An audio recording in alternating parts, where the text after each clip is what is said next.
I mean, we've had this so other people could play on it and be included. She was sticking up for all the kids that were going to come after her. Hello, Douglas County School District. Welcome back to another episode of A Few Good Minutes. I'm Nate Jones. I'm Chris Shalene, and Nate, there is so much good news in this episode, I don't know where to begin. Well, I guess we could start with that first video. Oh, that's a good idea. You should produce this show. I've been known to do that from time to time. Oh, okay, duly noted. All right, so you may have noticed some older kids playing on a playground. That's okay, by the way. You're never too old to play on a playground. Well, those particular kids, it was a long time coming at Northridge Elementary. 2 years ago, this group of friends, led by Julia, did a brave thing. They asked their principal, Katie Lynch, for a new playground.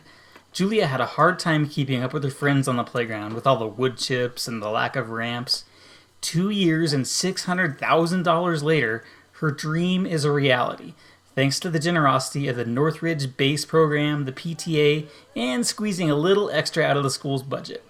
It started with two of Julia's teachers urging the shy sixth grader to speak up. And teaching her to stand up and advocate for herself they gave her a gift that years beyond this playground will give her. What an awesome story. That truly is a gift that keeps on giving, because there is still a boy at Northridge in a wheelchair that is absolutely loving that new playground.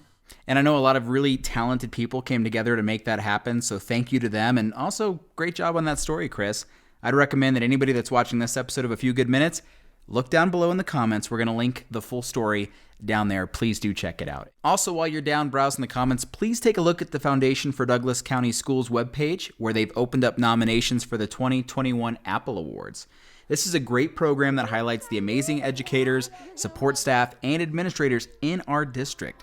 This has been an incredibly challenging year, so I know that there have to be some folks out there that have gone above and beyond. We've seen it for our students and for our community. Absolutely. Folks like the recipients of last year's awards. Take a look. The Douglas County School District is full of fighters. She works tirelessly to make sure that her students have everything that they need to be successful. It's full of love for our kids. The most rewarding part,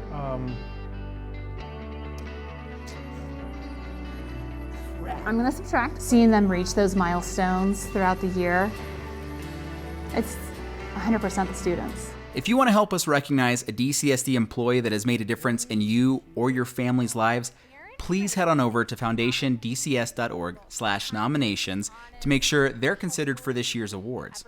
Also, if you want to see the full stories of last year's winners, head on to the Foundation for Douglas County Schools YouTube page. We'll link both of those pages below in the comments, and do check out those videos. Chris Shalane, you did a great job on those as well. All right, so next up we've got another story where I read. Way to balance the script, Chris. Nice job.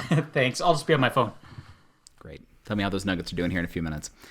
Chris and I, though, are going to be very busy next week. We've got a couple more town hall meetings. Chris is always behind the scenes of these things. Our board meetings, our graduations, doing a fantastic job of keeping those online. And occasionally I get in front of the camera and just barely hold it together. I'll be attempting to do that again next week, as we are joined by Interim Superintendent Corey Wise and some of his cabinet as we address plans for the second semester. Now, the Community Town Hall will be held on December 8th, which is next Tuesday, and we're also going to have a Student Town Hall on the 9th. If you want more information on those, please head over to dcsdk12.org/townhall for more info. Yeah, nice job on that, Reed. Good job. Nothing new on Twitter. I think we're in good shape. Nate, doing this job, I get to meet a lot of really cool and impressive people. This next person is no exception. Her name is Lauren Rodvald. Lauren's graduating from Douglas County High School a little early, like this month. But that's not all. She'll also be graduating from Arapahoe Community College in May. Like when the rest of her classmates are finishing high school. She's taken advantage of the district's concurrent enrollment program.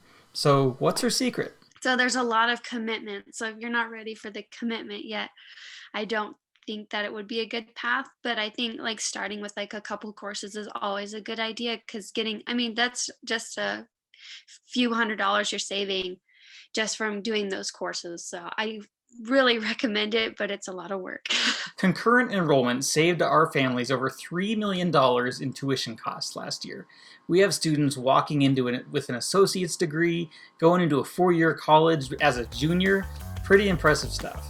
Nate, I think that's all the minutes we have for this week. Time to wrap it up. All right, let's do it. I've spoken enough, so please take us away. Okay, how do you do this? We'll see you next week, Douglas County. Bye, everyone.